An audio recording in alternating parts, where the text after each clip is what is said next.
नमस्कार। स्वागत है आपका इस महीने की हमारी अपडेट इकोनॉमी मार्केट्स और इन्वेस्टमेंट्स धन की बात जो हम कहते हैं उसके ऊपर। तो शुरुआत करते हैं आज ग्लोबल इकोनॉमी से। तो वर्ल्ड इकोनॉमी में सिचुएशन स्थिति यह है कि ग्रोथ की वापसी अच्छी तरह दिख रही है और पहले प्री कोविड का जो लेवल था उसको पार किया। अब प्री कोविड की जो ग्रोथ पाथ थी वो भी करीबन सितंबर 23 तक हम पहुंच पाएंगे, यानी पूरा का पूरा जो ग्रोथ का ट्रेजेक्टरी था वो वापस मिल जाएगा वर्ल्ड के ऊपर। तो इसके साथ एक इमर्जिंग इकोनॉमी के अंदर ब्रिक जो माने जाते हैं, ब्राजील, रशिया, इंडिया, चाइना, उनके भी जो ग्लाइड पाथ है वही सेम लेवल पे पहुंच गए हैं प्री कोविड की ग्लाइड पाथ पर। तो कोविड एक एक शॉर्ट टर्म ब्लिप आप कह सकते हैं। लाइन आप देख रहे हैं, ब्लू लाइन और येलो लाइन कैसे साथ में आगे बढ़ रहे हैं, राइट। तो उस हिसाब से, राइट, ग्लोबल जीडीपी आप देख रहे हैं तो ग्रीन लाइन इमर्जिंग मार्केट का है और येलो लाइन डेवलप मार्केट का है और बीच में जो है ओवरऑल ग्लोब का है। तो ऑब्वियसली इमर्जिंग मार्केट की growth rates global growth rate से ज्यादा और डेवलप मार्केट से कई गुना ज्यादा है। और यहाँ पे खास चीज ये है कि इन्फ्लेशन जो इस चार्ट में हम दिखा रहे हैं वो आपको कहलाता है कि डिमांड बढ़ रहा है। अभी इमर्जिंग मार्केट में आप कह सकते हैं कि सप्लाई साइड का इन्फ्लेशन भी आता है, मगर डेवलप्ड मार्केट में ज्यादातर आप देखें तो इन्फ्लेशन बढ़ता है तो वो डिमांड साइड में होता है, राइट। तो यूएस के ऊपर खास करके फोकस करें तो बहुत बड़ी चीज जो सामने दिख रही है कि एक साइकिल में आप देखेंगे तो डाउनटर्न के बाद रिकवरी, फिर उसके बाद रिपेयर, फिर एक्सपेंशन, राइट। वो स्थिति कलर, चार कलर हमने जो दिखाए यहाँ पर, तो डाउनटर्न था, उसके बाद रिपेयर में चला गया और अब एक्सपेंशन के मोड में यूएस इकोनॉमी आ गया। खास करके जो फेड की एक्शन थे उससे भी आपको यही पता लग रहा होगा। और यूएस के अंदर ये जो ग्रोथ की वापसी जो दिख रही है अभी यूएस गुड्स की कंजम्पशन में दिख रही है। देखिए कैसे ट्रेंड लाइन से बहुत ज्यादा ऊपर यूएस गुड्स की कंजम्पशन दिख रही है और सर्विसेज अभी भी उस ट्रेंड लाइन को पहुंच नहीं पाई है। यानी आने वाले दिन के लिए ये सर्विसेज का कैचअप और एक जीडीपी का बूस्ट देगा to the US economy, right. तो इस अच्छे यूएस इकोनॉमी की ग्रोथ के स्टेटस में कोविड, तो आपको सबको बताया कि अब ओमिक्रॉन का वायरस आके कोविड के स्थिति को थोड़ा हिला दिया है। तो कोविड का आफ्टर देखें तो वैक्सीनेशन पहली चीज है। ज्यादातर इमर्जिंग इकोनॉमीज ने वर्ल्ड इकोनॉमी की एवरेज लेवल पहुंच गया है और डेवलप इकोनॉमी के साथ कैचअप कर रहे हैं। बीच में आप बॉटम से चौथा नंबर में देखेंगे इंडिया, जो कि वर्ल्ड की एवरेज से थोड़ा आगे है, राइट। तो ओवरऑल 37% ऑफ द पॉपुलेशन को डबल डोज मिला है और 59% ऑफ द पॉपुलेशन को सिंगल डोज मिला है। तो इस स्थिति में एक्चुअली इंडिया करीबन वर्ल्ड के एवरेज से 100 आगे है, मगर ओवरऑल डेवलप्ड नेशन के लेवल्स पहुंचने में अभी वक्त लगेगा, राइट। और इंडिया के अंदर जो न्यू केसेस और डेली मोर्टेलिटी दोनों सेकेंड वेव के बाद गिरकर एक कंटेन्ड लेवल पे, ओमिक्रॉन का कुछ असर अभी बहुत सीधा नहीं दिख रहा है। और ओमिक्रॉन के कारण जो डेली इन्फेक्शन बढ़ी थी, मगर आपको मॉर्टेलिटी रेट, यानी ये ओमिक्रॉन वेरिएंट में खास चीज क्या है कि फैलती है बहुत जल्दी, मगर उसका असर बहुत सीवियर नहीं होता है। हॉस्पिटलाइजेशन की जरूरत या मौत की डर ये दोनों उतनी नहीं होती है ओमिक्रॉन के बारे में। और अगर हम साउथ अफ्रीका को ट्रेंड करें और साउथ अफ्रीका की जो, क्यों साउथ अफ्रीका के ऊपर फोकस करें, बिकॉज ओमिक्रॉन की शुरुआत उधर से हुई थी। अब वहां पे भी देखिए साउथ अफ्रीका में पहले दो वेव के माफिक अभी भी हॉस्पिटलाइजेशन लेवल बहुत कम है। ओमिक्रॉन ने बहुत असर दिखाया मगर हॉस्पिटलाइजेशन के ऊपर नहीं। तो ये ज्यादातर एक सिवियर फ्लू की तरह अभी चल रहा है ओमिक्रॉन, मगर वर्ल्ड में अभी फैल रही है और आने वाले दिन ही बताएंगे कि क्या इसका असर इकोनॉमी के ऊपर भी कुछ हो सकता है, राइट। और इंडिया की ओर वापस ध्यान दें तो आज की स्थिति यह है कि 10 दिसंबर तक करीबन 90% ऑफ अडल्ट पॉपुलेशन, यानी 60% ऑफ टोटल पॉपुलेशन हमने कवर कर दिया, प्रीवियस स्लाइड में दिखाया। और इसमें सिंगल डोज के लिए, राइट, 55%, सॉरी, डबल डोज के लिए 55% का लेवल पहुंच गया है अडल्ट पॉपुलेशन को। और अगर हम अपना वैक्सीनेशन रेट आज से बढ़ाते हैं डबल को, तो समझिए कि करीबन 20 जनवरी तक ही हम पूरा का पूरा 100% कवरेज को ला सकते हैं। और उसके साथ अगर हमने यही लेवल पे कंटिन्यू किया तो शायद मार्च 10 तारीख तक हम वो लेवल ऑफ 100% अडल्ट पॉपुलेशन का वैक्सीनेशन कर पाएंगे। तो ये अच्छी खबर है in terms of general Covid variant. दो ओमाइक्रॉन में अभी साफ साफ ये पता नहीं चला है कि क्या वैक्सीनेशन ओमाइक्रॉन से तुमको प्रोटेक्शन दिलवाती है। मिक्सड ओपिनियन है, साइंटिस्ट सभी काम कर रहे हैं, तो आने वाले दिन बताएंगे ये किस तरफ ओमाइक्रॉन का आके असर ये वैक्सीनेशन के कारण कम हो सकता है। अब इंडियन इकोनॉमी के ऊपर हम अपना ध्यान टर्न करते हैं। और इंडियन इकोनॉमी के अंदर तो पहली चीज देखने की जरूरत है कि गवर्नमेंट की ओर से जो खर्चा होती है वो ई वे बिल के थ्रू होती है। तो ई वे बिल में देखिए क्या हुआ है कि सेकेंड वेव के बाद एक थोड़ा सॉफ्टनिंग आपको दिख रहा है। तब तक जबरदस्त बढ़ रही थी ई वे बिल की डेटा, मगर उसके बाद थोड़ा गिरावट, राइट, वो एक short term. Same way two wheeler sales में अभी भी कॉन्ट्रैक्शंस चालू है, मगर पैसेंजर व्हीकल सेल में थोड़ा कॉन्ट्रैक्शन, थोड़ा ईज होके इंप्रूवमेंट आपको दिख रहा है। At the same time tractor sales में थोड़ा सॉफ्टनिंग दिख रहा है। तो कुछ शॉर्ट टर्म ट्रेंड्स है जो कि पुराने महीने में, पिछले महीने में और उसके पहले महीने में जो मजबूती थी वो थोड़ा सॉफन होते हुए सामने नजर आ रहा है। इनफैक्ट ओवरऑल मोटर व्हीकल की रजिस्ट्रेशन भी अब तक प्री कोविड लेवल पहुंच नहीं है। लास्ट टाइम हमने देखा कि एक वी शेप हो रहा है, मगर वो वी शेप अभी प्री कोविड लेवल तक पहुंची नहीं है।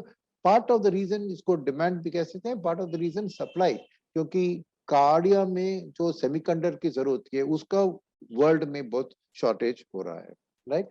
मगर अच्छी खबर है हाउसिंग साइड में, क्योंकि न्यू लॉन्चेस और न्यू सेल्स दोनों एक अच्छी रिकवरी की स्टेटस दिखा रहे हैं। और फ्रेट ओवरऑल आप देखें तो हमारे देश में जो ट्रक किलोमीटर कवर करती है 10 साल पहले और 5 साल पहले में बहुत फर्क है। यानी ओवरऑल हम जो रोड्स के ऊपर जो काम किया था, फिर जीएसटी का इम्प्लीमेंटेशन हुआ था, इसके कारण हमारी इंटरस्टेट मोबिलिटी बहुत बढ़ गई है और ट्रक्स का पूरा फायदा उठा रहा है। इसलिए ट्रक्स में स्लो डाउन हो रहा है, क्योंकि एग्जिस्टिंग ट्रक की आपको ज्यादा माल ज्यादा डिस्टेंस ले जा रहे हैं, राइट। तो लॉजिस्टिक्स के कारण ही सेविंग्स इकोनॉमी में करीबन 1.1%, यानी 2015 की एफिशिएंसी और आज के एफिशिएंसी में करीबन 1% का इंप्रूवमेंट हुआ है।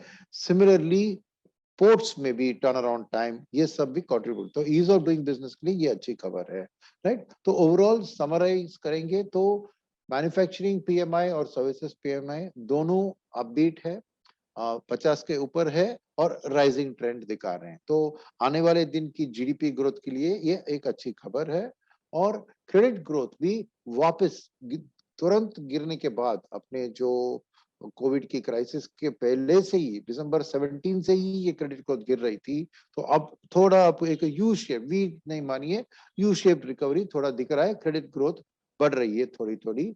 और इसमें खास करके क्या है कि डोमेस्टिकली जो भी इम्पैक्ट हो, एक्सपोर्ट्स ने हाथ दिया है। तो स्पेशली आप देखें तो एक्सपोर्ट्स सेलेक्ट सेगमेंट में, यहाँ पे क्या दिखा हमने, टू व्हीलर का एक्सपोर्ट्स दिखा रहे हैं। तो टू व्हीलर के मैंने दिखाया तो आपको स्लो डाउन है, मगर एक्सपोर्ट्स उस सेक्टर को सपोर्ट कर रही है। तो एक्सपोर्ट जबरदस्त बढ़ रही है टू व्हीलर साइड में। तो ये एक खास चीज है कि इंडियन इकोनॉमी आज थोड़ी एक्सटर्नल इकोनॉमी बन रही है और एक्सपोर्ट्स भी आके सपोर्ट दे रहे हैं अपने इकोनॉमिक जीडीपी ग्रोथ के लिए। तो एक्सपोर्ट्स बढ़ रहे हैं, तो eight the same time imports भी शार्पली बढ़े हैं। क्यों? क्योंकि जब इकोनॉमिक इंप्रूव होती है तो बहुत से raw material, semi finish goods की इंपोर्ट करने की जरूरत होती है। तो इंपोर्ट्स के सर्च के कारण जो ट्रेड डेफिसिट एक्चुअली सरप्लस पे चली गई थी कुछ महीने पहले, आज वापस बढ़ने लगी है। और इंपोर्ट्स एक्सपोर्ट से ज्यादा तेजी से बढ़ने के कारण ही ये हो रहा है। तो ओवरऑल समराइज करने के लिए चाइना प्लस वन का नैरेटिव आपने सुना होगा, हमने भी पिछले वेबिनार में आपको उसके बारे में बहुत चर्चा किया था। और चाइना का अगर आप देखें कि 10% आंकड़ा है, तो इंडिया अभी भी 8% पे है, ओवरऑल वर्ल्ड ट्रेड से थोड़ा बेटर। मगर वियतनाम और ताइवान चाइना से बिजनेस, चीन के चाइना से भी आगे अपना ग्रोथ रेट इस 5 साल के टाइम फ्रेम उन्होंने शार्पेस्ट एक्सपोर्ट्स की ग्रोथ दिखाया है। तो इंडिया को अभी चाइना के साथ कैचअप करने में वक्त लगेगा। करीबन 25% चाइना का ग्रोथ रेट हमसे बेहतर है in the export front, right. और अदर चीज है कि प्राइवेट कैपेक्स की अनाउंसमेंट्स कुछ एरियाज में हुई है, जैसे metals, electronics, ITS, but overall अभी भी प्राइवेट कैपेक्स की अनाउंसमेंट्स पैंडेमिक के पहले के लेवल से सेक्टर का support on a capital investment fund अभी आना बाकी है, राइट। तो एक स्थिति अनएम्प्लॉयमेंट पे ध्यान देते हैं। क्यों ये अभी इंपॉर्टेंट है मैं समझ रहा हूँ, क्योंकि अभी जो प्रिपरेशन होगा वो 2024 इलेक्शन के लिए धीरे धीरे गवर्नमेंट को करना होगा, और एम्प्लॉयमेंट एक बहुत बड़ा मुद्दा बन सकता है। तो कैसे इकोनॉमी अनएम्प्लॉयमेंट में रिकवर होती है ये ट्रैक करना बहुत जरूरी है आने वाले दिन में। तो पहले ओवरऑल एम्प्लॉयमेंट देखे तो नेचुरली कोविड के टाइम के स्पाइक से आज बहुत इंप्रूवमेंट है, मगर लास्ट में देखिए तो अर्बन में थोड़ा अनएम्प्लॉयमेंट बढ़ रहा है, राइट। और द सेम टाइम रूरल में ओवरऑल अनएम्प्लॉयमेंट गिर ही रहा है। कहाँ इसका प्रॉब्लम आ रहा है? प्रॉब्लम है कि मैन्युफैक्चरिंग जॉब्स अभी भी प्री कोविड के लेवल से कम ही चल रहे हैं, राइट। ज्यादा जॉब्स कहाँ जा रहे हैं? एग्रीकल्चर में ही, शायद नरेगा के कारण एग्रीकल्चर में ही आपको दिख रहे हैं। एंड सर्विसेज सेक्टर में देखिए, इकोनॉमी जैसे ही ओपन होते हुए सर्विस सेक्टर में कई सेक्टर्स में आप देखते हैं कि एम्प्लॉयमेंट चेंज बहुत बढ़िया डेवलप हुआ है, कॉन्ट्रैक्ट सर्विसेज, पर्सनल टूरिज्म को छोड़कर बाकी सेक्टर्स में। और ओवरऑल आईटी सेक्टर में शार्प इंक्रीज इन हायरिंग हुआ है और वेजेस भी वहां पे बढ़े हैं।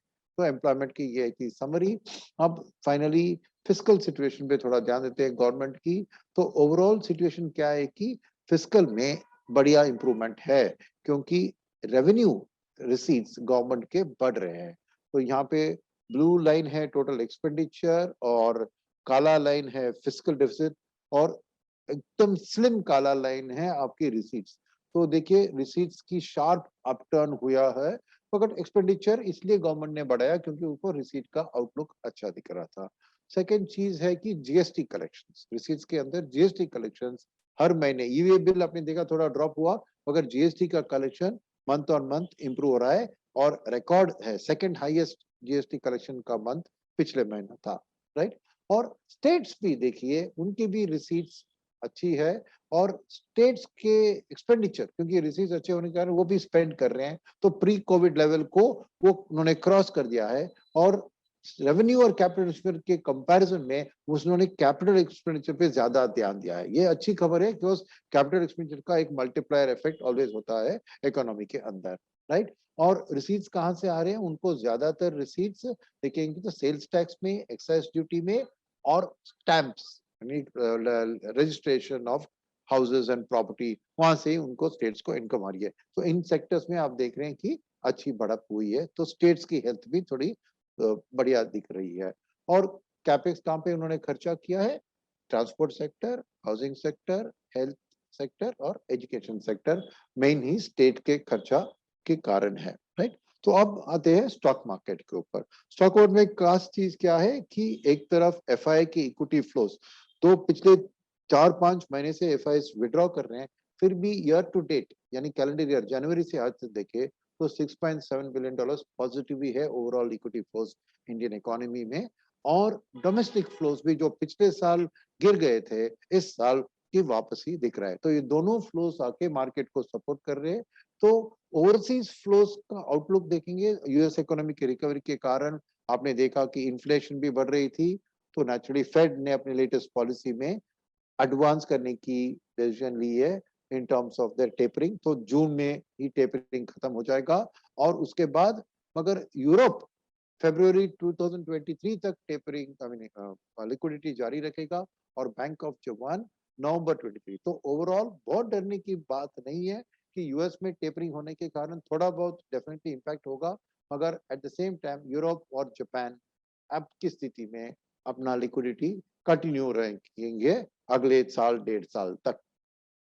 तो इस इक्विटी फ्लो का इफेक्ट सभी इकोनॉमीज, इमर्जिंग इकोनॉमीज और अपने स्टॉक मार्केट में दिखा। तो 2020 में अगर देखें नास्डैक बेस्ट परफॉर्मर था, और उसके बाद था चाइना, फिर था एशिया ओवरऑल विदाउट जापान, और इंडिया भी उसमें शामिल था। इस साल के ऊपर ध्यान दें, कैलेंडर 21 अभी 9 महीने हो गए हैं, तो वहां पे देखिए बहुत से इकोनॉमीज में नेगेटिव रिटर्न्स मिला है एफआईएस को, जैसे चाइना, जैसे ओवरऑल ब्रिक में, जैसे ब्राजील में। But India one of the few जो पॉजिटिव है, उसके अलावा नास्डैक और डाउ जोन्स और यूरोपियन और जापानीज इंडेक्स भी पॉजिटिव थे, बट इंडिया ने इस साल भी एफआईएस को पॉजिटिव रिटर्न्स दिलवाया है। तो ओवरऑल वैल्यूएशंस की बात करें तो ये ब्लू लाइन जो S&P 500 है, देखिए सबसे महंगी मार्केट आज अमेरिका है, उसकी वैल्यूएशंस बहुत ज्यादा है। उसके बाद आता है यूरोप, उसके बाद आता है जापान, उसके बाद आता है एमर्जिंग मार्केट। तो इतने फ्लोज के बावजूद अभी भी एमर्जिंग मार्केट की वैल्यूएशन जापान, यूरोप और यूएस के कंपैरिजन में आपको सस्ते ही लग रहे हैं। और इंडिया की हालत अगर देखें, इंडिया ऑलवेज कंटिन्यूअसली प्रीमियम पे ट्रेड करता है वर्ल्ड इंडेक्स के ऊपर और एमर्जिंग मार्केट के इंडेक्स के ऊपर। तो ग्रीन लाइन है एमर्जिंग मार्केट और ये ब्लू लाइन है वर्ल्ड मार्केट के साथ प्रीमियम। तो दोनों प्रीमियम कंटिन्यूसली बढ़ रही थी। ये पिछले लास्ट कॉर्नर में देखिए, ये रिसेंट मार्केट करेक्शन जो हुआ उसमें दोनों प्रीमियम थोड़े करेक्ट हुए, बट अभी भी इंडिया एक सॉलिड प्रीमियम पे ही ट्रेड कर रहा है, राइट। तो ऐसी हालत में आउटलुक क्या है? तो पैसा इंडिया में आने का कारण था ये आउटलुक कि 2020 से 23 3 साल की टाइम फ्रेम देखे कि निफ्टी की ईपीएस में करीबन 23% पर एनम की बढ़त सामने दिख रही थी। और actual quarter on quarter Nifty की ईपीएस को ट्रैक करें तो पिछले क्वार्टर में देखिए, जून के क्वार्टर में एकदम छलांग था, क्योंकि उसमें कंपैरिजन था प्रीवियस ईयर का लॉकडाउन वाला क्वार्टर। पर उसके बाद ही देखिए एक पॉजिटिव रेवेन्यू ट्रेजेक्टरी ईपीएस में दिख रही है। नेचुरली वाईओवाई में गिरावट है, बट फिर भी एक पॉजिटिव अर्निंग्स ग्रोथ आपको निफ्टी में दिख रही है। तो ओवरऑल सिचुएशन अगर देखें तो इकोनॉमी में ये 2003 से अगर ट्रैक करें ये तीनों लार्ज, मिड और स्मॉल कैप इंडेक्स को, आप देखते हैं कि डोमेस्टिक इकोनॉमी के साथ ये इंडेक्स ऊपर नीचे जाती है। और ये लेटेस्ट जो पोस्ट कोविड फेज हम कह सकते हैं, मार्च 2020 के बाद आपने देखा कि लार्ज कैप इंडेक्स का 120% बढ़त हुआ है, मिड कैप का 154 और स्मॉल कैप का 200%। तो इससे आपको लगेगा कि स्मॉल कैप सबसे बेहतर परफॉर्मेंस दिया है उन्होंने। बट आप थोड़ा इसको प्रीवियस हाई यानी 2017 से कंपेयर करेंगे तो आपको सही तरह की एक डिसीजन मेकिंग कर सकते हैं। तो यहाँ पे देखिए ये है पी रेशियो ऑफ द तीन इंडेक्सेस। तो तीनों इंडेक्सेस की बढ़त प्रीवियस हाई के करीब ही गई है, उसके बाद गिरने लगी है। यानी हमारे मन में अभी भी वैल्यूएशंस रीजनेबली है, क्योंकि प्रीवियस हाई के पार ही है, अभी उसको पार बहुत पार नहीं किया है। मगर इसमें स्मॉल कैप में राइज में हमने दिखाया तो एक्चुअल दिसंबर 2017 से आज तक आप देखें, और यहाँ पे हम प्रीमियम डिस्काउंट ओवर निफ्टी यानी मिड कैप इंडेक्स और स्मॉल कैप को लार्ज कैप से कंपेयर करें तो आप देखेंगे कि करीबन मिड कैप इंडेक्स की प्रीमियम ओवर निफ्टी या डिस्काउंट सेम लेवल्स पे 0.5% की मूव हुआ है। दिसंबर 17 में जो हालत थी, आज जो हालत थी। और discount over Nifty small cap का जो 11% प्रीमियम पे चल रहा था दिसंबर 17 में, आज 0.3% प्रीमियम पे ही चल रहा है। तो कंपेयर टू 35% एंड 12% प्रीमियम, आज मिड एंड स्मॉल कैप खाली 0.5% या this way that way mid cap और small cap index large cap index से करीब ट्रेड कर रहे हैं। क्यों मैं बता रहा हूं कि जब इकोनॉमी की हालत इंप्रूव होती है तो naturally mid and small cap large cap की से प्रीमियम में ट्रेड होते हैं, जैसे दिसंबर 17 में हुआ था। तो करंट वैल्यूएशन सब 24 के अंदर है, forward P around the same. But previous comparison में आज निफ्टी ने ही करीबन 6.5 की लेवल्स पी में पहले वाले स्थिति यानी प्रीवियस हाई से हायर है। तो अभी भी इस चार्ट से लग रहा है कि लार्ज कैप थोड़ी हाई वैल्यूएशन में है, उसके बाद स्मॉल कैप थोड़ी हाई वैल्यूएशन में, बट मिड कैप वही का वही है जहां पे दिसंबर 17 पीक पे था। तो आने वाले दिन के ईपीएस के नंबर्स जैसे ही डोमेस्टिक इकोनॉमी में रिकवरी होती है तो ये हम मान सकते हैं कि मिड कैप में और भी अपसाइड की थोड़ी जगह बाकी है, राइट। तो रिस्क क्या होगा उस पर ध्यान देंगे तो रिस्क में टेपरिंग या पॉलिसी में मिस्टेक फेड की ओर से सबसे बड़ी मार्केट के लिए डरावट है। और दूसरा कि यूएस की ग्रोथ के पीछे क्या इन्फ्लेशन एकदम भागेगा, यही दो मेन कंसर्न है। तो नेचुरली मार्केट्स की फोकस कहाँ पे होगी? फेड के ऊपर होगी, चाइना में कुछ स्टिमुलस हो रहा है उसके ऊपर होगी, कमोडिटीज पे हुई, और डेवलप मार्केट में कोविड का ओमिक्रॉन का वेव कैसे चल रहा है। तो ये थी समरी मेरी प्रेजेंटेशन की। Thank you very much for listening. Mutual fund investments are subject to market risks. Read all scheme-related documents carefully.